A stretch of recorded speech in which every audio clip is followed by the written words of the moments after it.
بسم اللہ الرحمن الرحیم۔ السلام علیکم۔ پرندے اپنی آوازوں میں کیا کہتے ہیں؟ ثعلبی اور بغوی وغیرہ نے سورہ نمل کی تفسیر میں علمنا منطق الطیر پر کلام کرتے ہوئے بیان کیا ہے کہ پرندوں کی بولی کو منطق اس لیے کہا گیا ہے کہ ان کی بولی بھی انسانی گفتگو کی طرح سمجھ میں آ جاتی ہے۔ ان حضرات نے کعب احبار اور فرقت سانجی کے حوالے سے نقل کیا ہے کہ حضرت سلیمان علیہ السلام کا ایک بلبل کے پاس سے گزر ہوا جو درخت کے اوپر بیٹھی ہوئی دم اور سر ہلا رہی تھی۔ حضرت سلیمان علیہ السلام نے اپنے ساتھیوں سے فرمایا کہ معلوم ہے یہ کیا کہہ رہی ہے؟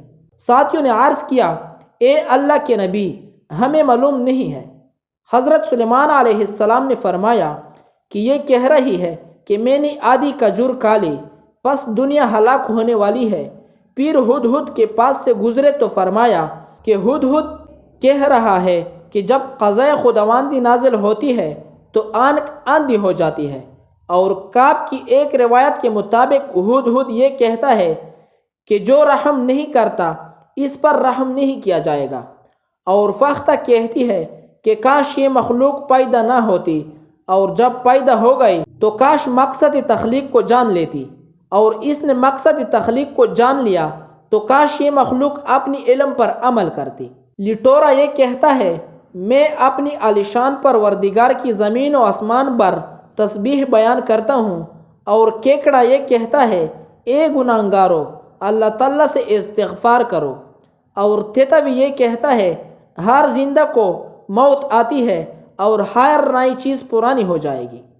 خطاف کہتا ہے بلائی کو آگے بھیجو، اس کو تم اللہ کے پاس پاؤ گے۔ قمری کہتا ہے موت کی تیاری کرو اور اجڑے دیار کو آباد کرو۔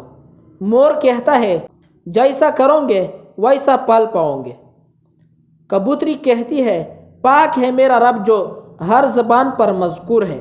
سیپی کہتی ہے الرحمن علی العرش استویٰ، اور وہ بڑی رحمت والا عرش پر قائم ہے۔